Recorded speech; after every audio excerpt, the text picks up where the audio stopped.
আসসালামু আলাইকুম, welcome to another class. আজকে আমরা ট্রান্সফরমেশনের সবচেয়ে কঠিন, যেটা ছাত্রছাত্রীরা মনে করে যে সবচেয়ে কঠিন টপিক, সেটা হচ্ছে সিম্পল কমপ্লেক্স কম্পাউন্ড। সেটার প্রথম ধাপ হচ্ছে দোয়াল দিতে শুরু। হ্যাঁ, আমরা দোয়াল দিতে শুরু করব। তো যেটা সবচেয়ে বেশি কঠিন মনে হয় যে এইটাই খুবই কঠিন, আমরা পারি না। অনেকেই পারে না, বলে যে আমরা পারি না স্যার, বুঝেই না সমস্যা কোন জায়গায়। তো আমরা খুব সহজভাবে সেটাকে সলভ করার চেষ্টা করব। শুরু করি। এক সেন্টেন্স থেকে আমরা মানে দুইটা সেন্টেন্স করব। কমপ্লেক্স থেকে প্রথমে সিম্পল করব, সিম্পল থেকে আবার কম্পাউন্ড করব।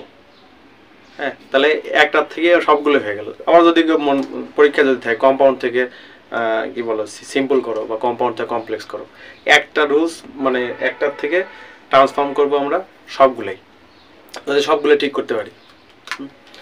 প্রথমত দো অলদো যদি থাকে কোনো সেন্টেন্সে, ধরো থাকলো দো অলদো, সেন্টেন্স শুরু করলো দো অলদোতে, তাহলে প্রথমত যদি সিম্পল করতে বলে তাহলে দো অলদোর পরিবর্তে ইন স্পাইট অফ অথবা ডেসপাইট, এটা সূত্র, এটা মুখস্থ করা লাগবে। দো অলদো থাকলে সেই সেন্টেন্সে সিম্পল করলে হয় হচ্ছে ইন স্পাইট অথবা ডেসপাইট, এক নম্বর সূত্র। এটা এক কি কি চেঞ্জ করা লাগবে সেটা আমরা আগে নাম্বার দিয়ে দিব। যে প্রথমে এটা চেঞ্জ করবো, দো অলদো পরিবর্তন করবো। এই হচ্ছে এটা প্রথমে বলবো হচ্ছে যে সিম্পলে ইন স্পাইট অথবা ডেসপাইট। ইন স্পাইট হলে অবশ্যই অবশ্যই, আর ডেসপাইট। দ্বিতীয় হচ্ছে সাবজেক্ট। এটা এই কমপ্লেক্স সেন্টেন্সে দুইটা সেন্টেন্স সাবজেক্ট থাকে, একটা কি বলে ইন্ডিপেন্ডেন্ট ক্লোজ আর একটা ডিপেন্ডেন্ট ক্লোজ। এটা হচ্ছে ডিপেন্ডেন্ট ক্লোজ বা অধীনস্থ মানে সেন্টেন্স। এই দো অলদো যুক্ত সেন্টেন্সটা হচ্ছে অধীনস্থ সেন্টেন্স, আর এই চেঞ্জ করার সময় এই সেন্টেন্সটাকেই চেঞ্জ করতে হয়, বাকি সেন্টেন্সের ওই বাকি অংশের দিকে হাত দেওয়ার দরকার হয় না। হ্যাঁ, আমরা শুধু এই দিকে দেখ। তাহলে দো অলদোর পরে যে সাবজেক্ট থাকবে 2 নাম্বার, এটা চেঞ্জ করা লাগবে। কি করা লাগবে? যদি এই সেন্টেন্সের সাবজেক্ট থাকে, যদি মানে থাকে, যদি থাকে তাহলে সেটার সিম্পল কি বলে, সিম্পল করলে হবে এটার পসেসিভ ফর্ম। যদি এখানে যদি থাকে হচ্ছে হি, তাহলে এটা পসেসিভ ফর্ম কি হবে? হিজ। যদি শি থাকে তাহলে হচ্ছে হার। যদি দে থাকে তাহলে হবে দেয়ার। মানে যে সাবজেক্ট থাকবে এখানে সেই সাবজেক্টের পসেসিভ ফর্ম বসবে। পসেসিভ দুইটা চেঞ্জ করলাম। প্রথমে দো অলদোর পরিবর্তে ইন স্পাইট অফ অথবা ডেসপাইট বসালাম, তারপরে সাবজেক্টের পসেসিভ ফর্ম বসালাম, প্রোনাউন হল। আচ্ছা, 3 নাম্বার চেঞ্জ হচ্ছে। 3 নাম্বারটা হচ্ছে যদি এই সেন্টেন্সের সাবজেক্টের পরে বি ভার্ব থাকে, am, is, are, was, were, তাহলে মানে কি বলে সিম্পল করার সময় এই করার পরিবর্তে বসবে হচ্ছে বিং।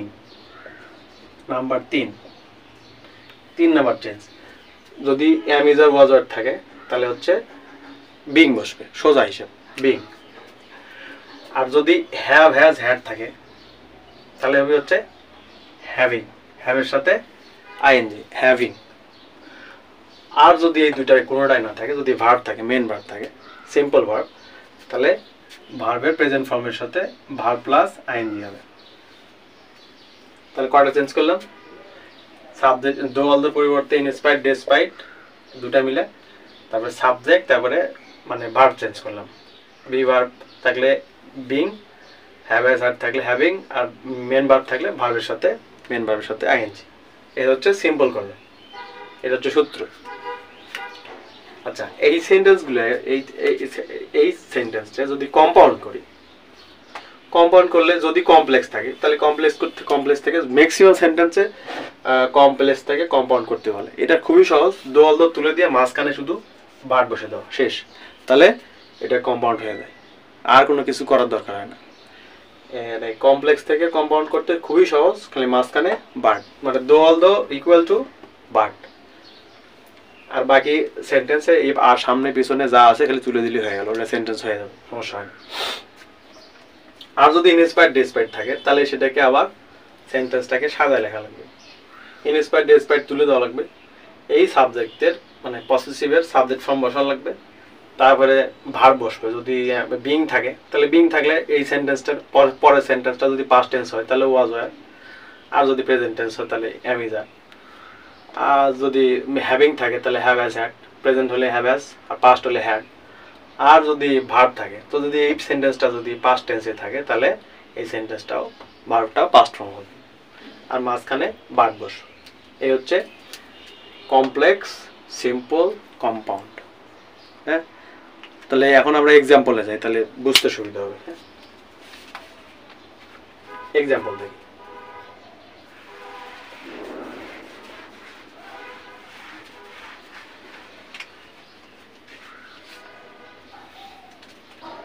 কমপ্লেক্স,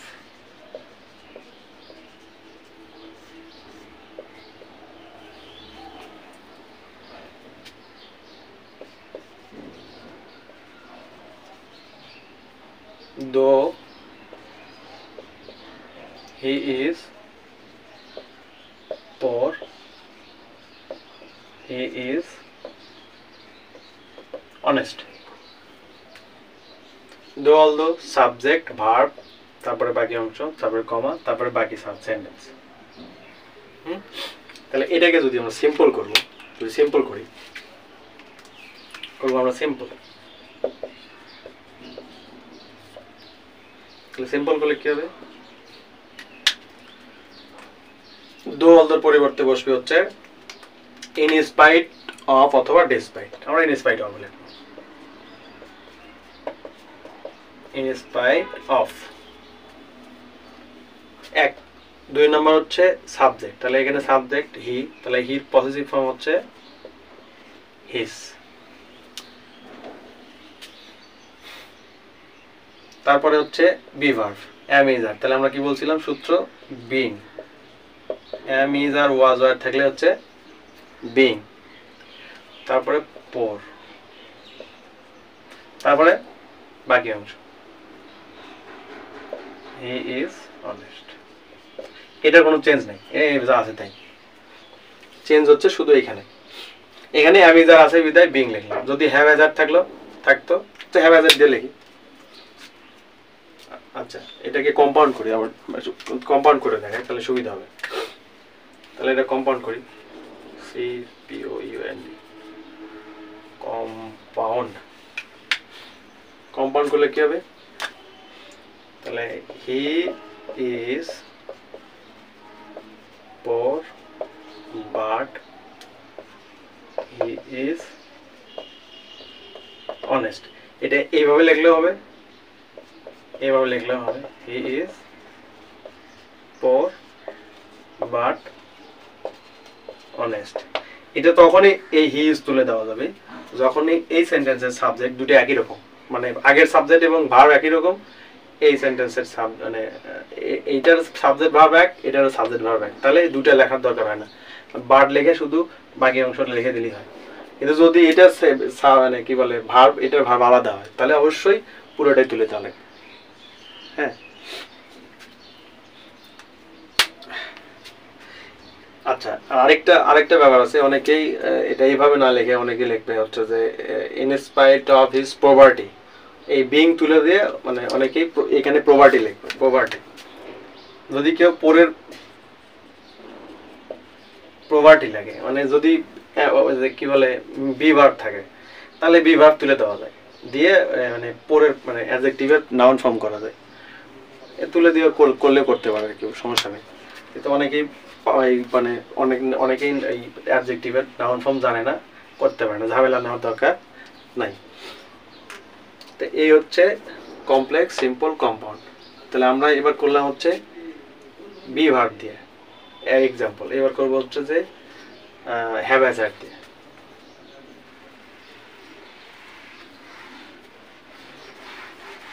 দেখি এটা কি করা যায়। আচ্ছা, complex, though he has much, না, he has much money, he is unhappy. যদিও তার অনেক টাকা আছে কিন্তু সে তার মানে সে অসুখী, সুখ নাই তার। তাহলে এটা যদি আমরা সিম্পল করি তাহলে দোর পরিবর্তে হচ্ছে in spite of his have হ্যাজার্ডের জন্য হ্যাভিং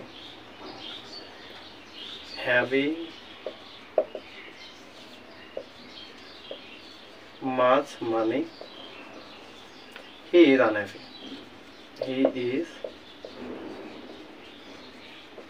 unhappy দোয়ালের পরিবর্তে ইন স্পাইট অফ সাবজেক্টের পজিটিভ ফর্ম হ্যাভ হ্যাজার্ডের জন্য হ্যাভিং, তারপরে বাকি যা আছে তাই। এখন এটা কম্পাউন্ড করবো। কম্পাউন্ড করলে কি হবে?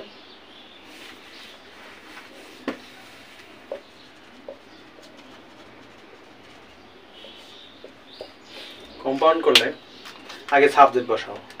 তাহলে হিজ এর সাবজেক্ট কি? হি। হ্যাভিং যেহেতু আছে তাহলে যেহেতু এই পাশে ইজ আছে তাহলে হ্যাভিং হলে হ্যাভ, হি সাথে হ্যাভ অথবা হ্যাজ, তাহলে হি সাথে হ্যাজ, তারপরে much money.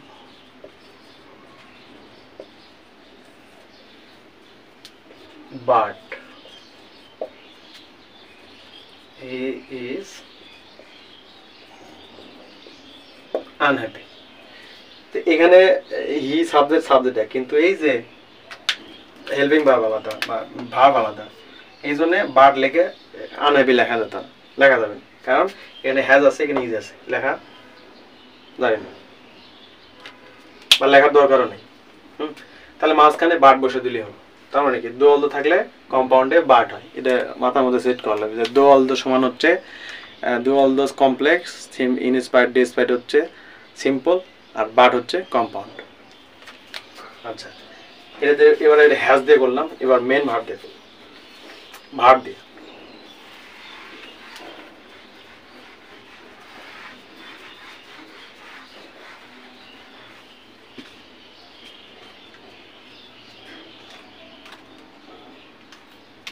though he qualified authority did not select him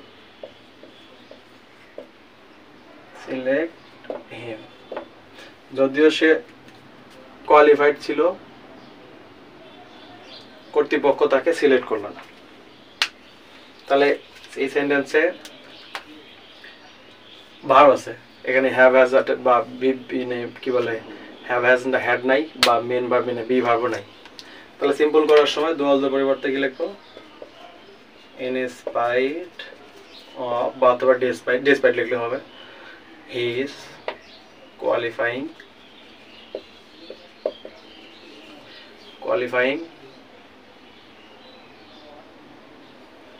তারপরে যা আছে তাই।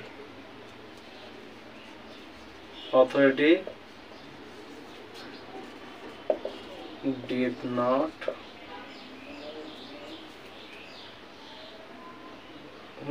select him তাহলে মেন ভার্বের সাথে কি হচ্ছে? Verb plus ING. হ্যাঁ, আর সূত্র ঠিক আছে না? এর কম্পাউন্ড করব। কম্পাউন্ড করলে সহজ। এই হি ইজ এর সাবজেক্ট কি? হি। যদি কমপ্লেক্স থেকে করি তাহলে হি দেওয়াই থাকে, যদি সিম্পল করি তাহলে হিজ থাকে। তাহলে হিজ এর সাবজেক্ট কি? হি qualified but authority did not select him। তাহলে একটা জিনিস পরিষ্কার যে কমার পরে যে সেন্টেন্স থাকে এই সেন্টেন্সে কোনো পরিবর্তন হয় না। সাধারণত এই দো অলদোর সাথে যে সেন্টেন্স আছে সেই সেন্টেন্সে পরিবর্তন হয়, চেঞ্জ এখানেই হয়। এই হচ্ছে দো অলদো থেকে দো অলদো মানে কমপ্লেক্স, সিম্পল, তারপরে কম্পাউন্ড। এই হচ্ছে মানে মোটামুটি একটা পরিবর্তন। তাহলে আমরা একটা সাধারণ একটা সূত্র মুখস্থ করি, সেটা হচ্ছে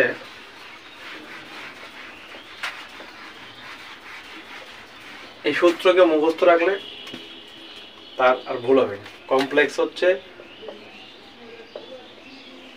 দো অথবা অলদো, সিম্পলে হচ্ছে ইনস্পাইট অফ অথবা ডেসপাইট, আর কম্পাউন্ডে হচ্ছে বাট। বাট মুখস্থ করা লাগবে। দো অলদো কমপ্লেক্স, সিম্পল হচ্ছে দো অলদো কমপ্লেক্স এটা, ইনস্পাইট ডেসপাইট হচ্ছে সিম্পল, আর কম্পাউন্ড হচ্ছে বাট। এ মুখস্থ করা লাগবে। মুখস্থ করলে হয়ে গেল, 1 নম্বর পেয়ে গেল। মানে এই দো অলদো থেকে ম্যাক্সিমাম পরীক্ষাতে কোশ্চেন আসছে, দো অলদো যুক্ত সেন্টেন্স আসেই। মানে বোর্ডের কোশ্চেন বিগত 10 বছরের কোশ্চেন যদি দেখি 10 সালের, তাহলে ম্যাক্সিমাম প্রায় 8-9 বার 8টা-9টা সালে কোশ্চেন আসছে। মিস গেছে খুব কম। এই বোর্ডে না আসলে অন্য বোর্ডে, অন্য বোর্ডে না আসলে আরেকটা বোর্ডে আসছে পরীক্ষায়। তো কারো কোনো কোশ্চেন থাকলে বা জানার থাকলে, কোনো প্রবলেম থাকলে কোনো সেন্টেন্স নিয়ে নিচে কমেন্ট বক্সে জানাবো, আমি তার উত্তর দেবো। হ্যাঁ, সেই পর্যন্ত ভালো থাকার সময়। আসসালামু আলাইকুম।